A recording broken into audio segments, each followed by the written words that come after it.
بسم اللہ الرحمن الرحیم الحمدللہ وکفی والصلاة والسلام علی رسولہ المصطفیٰ المجتبی وآلہ وطیب وعطرتہ واصحابہ اجمعین۔ عزیز طلبہ، عربی زبان کے حوالے سے آپ کا یہ چوتھا لیکچر ہے۔ اللہ کریم آپ کے علم و عمل میں اضافہ فرمائے۔ اسے غور سے سنیں۔ کوئی بھی لفظ ہم بولتے ہیں تو وہ 7 قسموں میں سے کسی قسم میں پایا جائے گا، یا وہ صحیح ہوگا، یا مثال ہوگا، وہ لفظ یا اجوف ہوگا، یا ناقص ہوگا، یا محموز ہوگا، یا لفیف ہوگا، یا مضاعف۔ ایک شاعر نے ان 7 الفاظ کو ایک شعر کی صورت میں نہایت عمدگی سے بند کر دیا ہے، اور جو یہ شعر یاد کر لے گا اسے یہ 7 اقسام ازبر ہو جائیں گے، نو کی زبان ہو جائیں گے۔ اور یہی خوبی ہوتی ہے شعر کی کہ بہت بڑا مضمون وہ شعر میں بند ہو جاتا ہے تو اس میں وہ آسانی ہو جاتی ہے۔ تو شعر یہ ہے: صحیح است و مثال است و مضاعف۔ صحیح لفظ صحیح ہے، مثال ہے، مضاعف ہے، لفیف ہے، ناقص ہے، معموز ہے یا اجوف۔ تو یہ 7 الفاظ ہیں، تو ان کے نام دیے گئے ہیں۔ اپنے اپنی نشانیوں اور قاعدے کے اعتبار سے آپ نے امتیاز کرنا ہے کہ یہ لفظ اب جو بولا جا رہا ہے کون سا ہے۔ مثلا صحیح وہ لفظ ہے جس میں جو حروف علت سے خالی ہو۔ اب یہ لفظ ہے حروف علت۔ حرف کی جمع حروف ہوتا ہے، اور علت کا معنی ہے بیماری، کمزوری، اور عموماً ہم یہ لفظ اردو میں بھی استعمال کرتے ہیں۔ بعض درخواست جب ہم لکھتے ہیں تو یہ کہنے کے بجائے کہ میں بیمار ہوں، کبھی ہم یہ لفظ استعمال کرتے ہیں میں علیل ہوں۔ اسی طرح وہ کافی دنوں سے بستر علالت پہ پڑا تھا، تو کئی دنوں سے وہ مریض بنا ہوا تھا، تو علت کا معنی کیا ہے؟ مرض، کمزوری۔ عربی میں گرامر میں جب حروف علت ہم بولتے ہیں تو اس سے مراد ہوتا ہے 3 حرف ہوتے ہیں حروف علت کے: واو، الف، یا۔ اس کو آپ وائے بھی کہتے ہیں۔ اب دیکھیں یہ وائے کا لفظ جب ہم کسی تکلیف یا مصیبت میں، رنج میں ہوتے ہیں تو دکھ کی وجہ سے اور تکلیف کی وجہ سے ہمارے منہ سے بے اختیار لفظ نکلتا ہے: ہائے وائے۔ تو وائے ہم لفظ استعمال ہم بھی کرتے ہیں، اور عربی یقیناً کرتے ہیں۔ تو یہ حروف جو ہے گرامر میں ان کو کہتے ہیں وائے، واو، الف، یا کو حروف علت۔ اب کوئی لفظ آپ کے سامنے آئے اور اس سے آپ دیکھیں کیا ان میں کوئی واو اور الف، یا میں سے کوئی حرف موجود ہے۔ اگر یہ ان حروف میں سے کوئی حرف موجود ہو، 1 ہو یا 2 ہوں، تو ہم اس کو صحیح کے علاوہ اور اس اعتبار سے ہم اس کا نام دیں گے کہ یہ حرف علت ہے۔ بہرکیف صحیح وہ ہوگا جس میں حروف علت نہیں ہوں گے۔ اسی طرح اس میں حمزہ بھی نہیں آئے گا، اسی طرح اس میں 2 حروف علت اکٹھے بھی نہیں ہوں گے، اور اسی طرح اس میں تشدید بھی نہیں آئے گی۔ تو صحیح وہ لفظ ہے جو حروف علت، معموز، مضاعف اور لفیف وغیرہ سے خالی ہو۔ یعنی اس کے حروف اصلیہ میں واو، الف، یا حروف علت میں سے کوئی بھی نہیں ہوگا۔ اسی طرح حمزہ اور تشدید اور 2 حروف علت بھی نہیں ہوں گے، جیسے ضاربن، فاتحن، ضربا، فتح۔ ضاربن کیا ہے؟ یہ اسم فاعل ہے۔ اصل میں آپ نے دیکھنا ہے حروف اصلیہ کے اعتبار سے تو وہ فعل ماضی سے زیادہ پتہ چلتا ہے، جیسے ضربا، فتح۔ اب ضربا اور فتح میں دیکھیں نہ کہیں حرف علت ہے، اور نہ ہی کہیں حمزہ ہے، اور نہ ہی کہیں تشدید ہے، تو لہذا ایسے لفظ کو ہم کہتے ہیں یہ لفظ صحیح ہے۔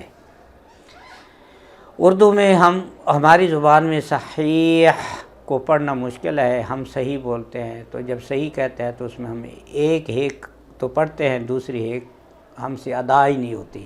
لیکن عرب جو ہے نا صحیح کو 2 ہا کے ساتھ پڑھ لیتے ہیں، ہمارا سانس بند ہو جاتا ہے، پتہ نہیں کیا وجہ ہے۔ دوسری مثال، دوسرا لفظ کیا ہے؟ وہ ہے مثال۔ مثال وہ لفظ ہے جس کے فا کلمہ میں حرف علت ہو، یعنی واو الف یا میں سے کوئی حرف موجود ہو تو اسے مثال کہتے ہیں۔ عربی میں اس کے لیے اصطلاحاً ایک اور نام بھی دیا جاتا ہے جس کا نام ہے معتل الفا۔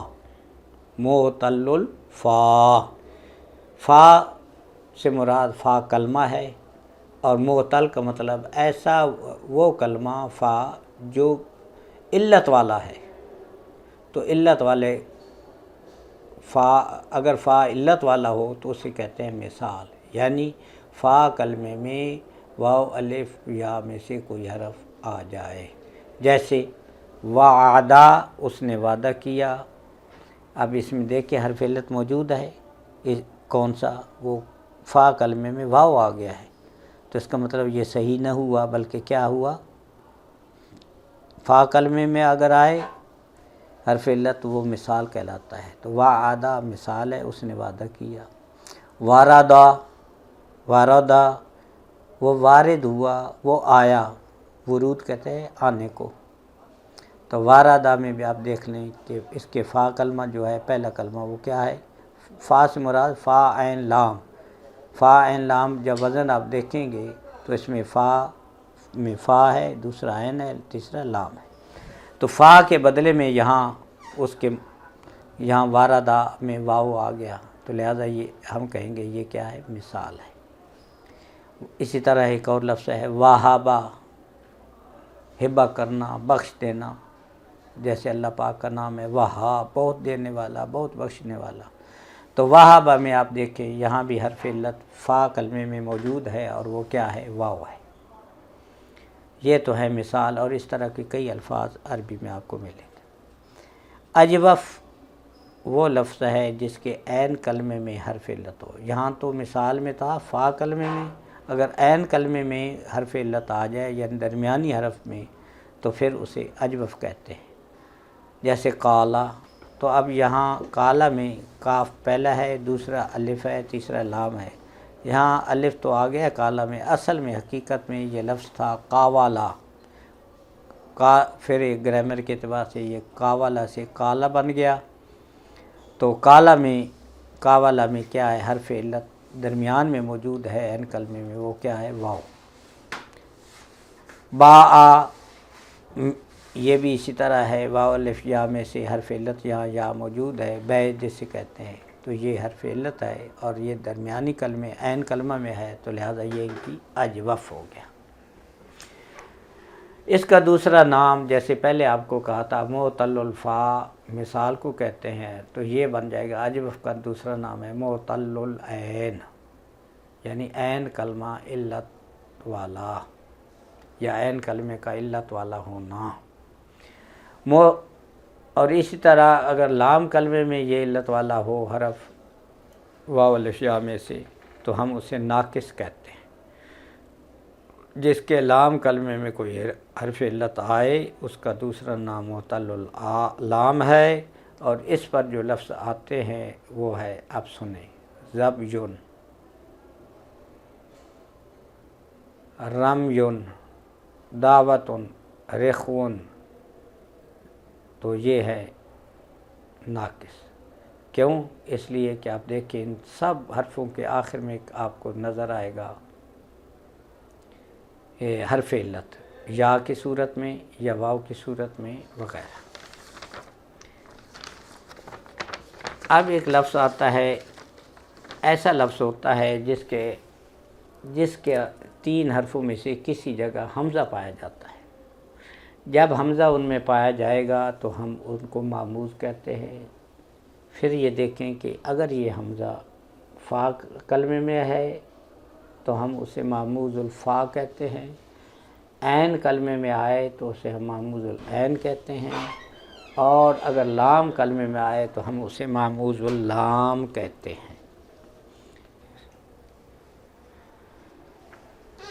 تو میں عرض کر رہا تھا کہ مہموز وہ لفظ ہے کہ جس کے حروف اصلی میں سے کسی جگہ آ جائے۔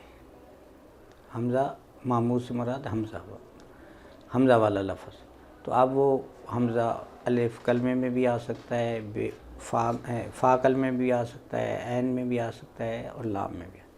اگر فا کلمے میں آئے تو ہم اسے معموز الفا کہتے ہیں، عین کلمے میں آئے تو معموز العین کہتے ہیں، اور لام کلمے میں آئے تو معموز اللام کہتے ہیں۔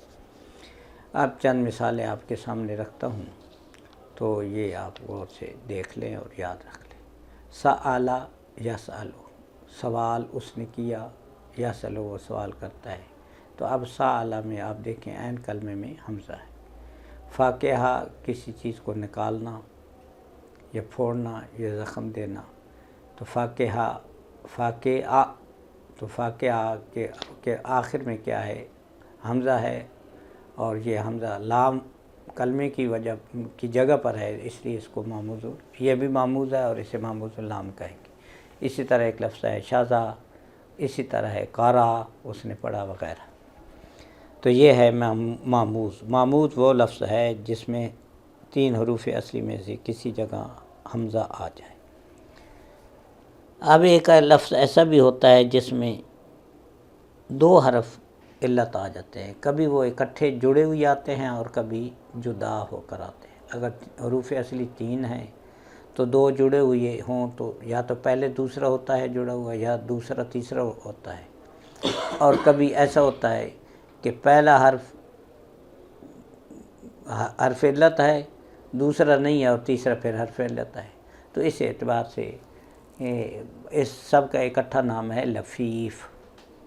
اب لفیف کو حروف علت کے اعتبار سے جب دیکھیں گے تو اگر وہ 2 حرف علت جڑ کر آئیں، اکٹھے آئیں، پے در پیر ہوں، مسلسل ہوں، تو اسے لفیف مقرون کہتے ہیں۔ مقرون کا معنی ہوتا ہے ملا ہوا، اور لفیف کا معنی ہے جیسے ہم کہتے ہیں لفافہ کہتے ہیں، یا لفاف جو ہے وہ جب چیز کو جوڑا جاتا ہے یا طے کیا جاتا ہے تو وہ لف ہوتا ہے، اسے کہتے ہیں لف۔